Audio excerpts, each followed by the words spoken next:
Among the factors that have coalesced to constitute the primary reasons that U.S. companies are leaving China to return to their home country and other manufacturing venues in the Americas are the global COVID-19 pandemic, China's incursions on the rights and liberties of the citizens of Hong Kong, and the continuing US-China trade war. Recently, U.S. Secretary of State, Mike Pompeo, stated that he believes that Hong Kong has lost the autonomy that the Chinese Communist Party, CCP, promised to respect when it was ceded to the CCP by the government of Great Britain in 1997. Specifically, Pompeo stated that I informed Congress that Hong Kong is no longer autonomous from China, according to facts on the ground. America is with the people of Hong Kong. Another factor that may have a great effect on the trend of U.S. companies leaving China is related to one of the main campaign promises made by Donald Trump.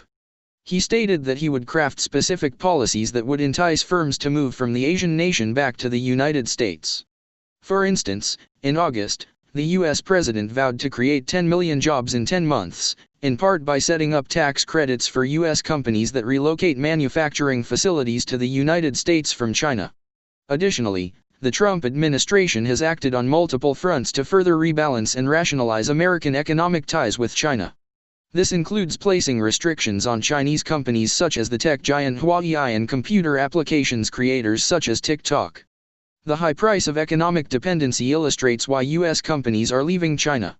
Since Donald Trump assumed the presidency, he has repeatedly reiterated the importance of returning manufacturing operations from China to strengthen industry at home in the United States. He asserted that bringing production back home was critical to helping U.S. workers to achieve the American dream.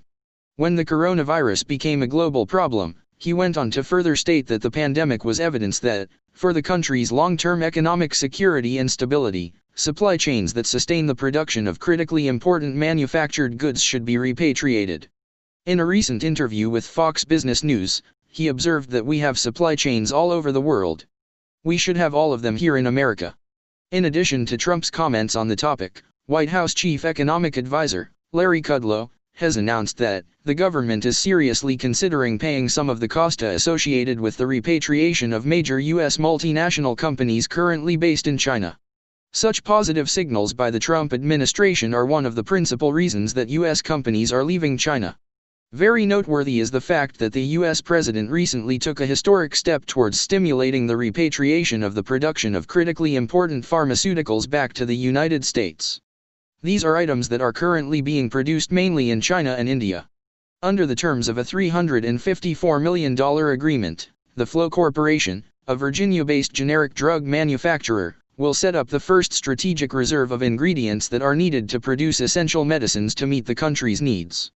In addition to promoting the departure of companies from China, the White House is also considering the implementation of policies that are aimed at blocking U.S. investment in the Asian nation. Among the measures that are currently being considered is the removal of Chinese companies from the U.S. stock exchange. This is a move that would have a billion-dollar impact on China's economy and would affect global giants such as Alibaba and Baidu. When these two companies made their debut on Wall Street, they attracted a combined investment of more than $25 billion. Today the listing of Chinese companies on the New York Stock Exchange totals more than $1.3 trillion. According to the Nikkei Asian Review, U.S. companies are leaving China. The publication recently reported that technology companies such as Hewlett-Packard, Dell, Microsoft, and Amazon are actively seeking to move significant parts of their business capacity outside of China.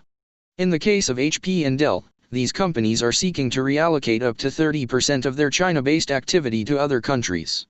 Other firms that are among U.S. companies that are seeking alternatives to China are Google, Sony, and Nintendo.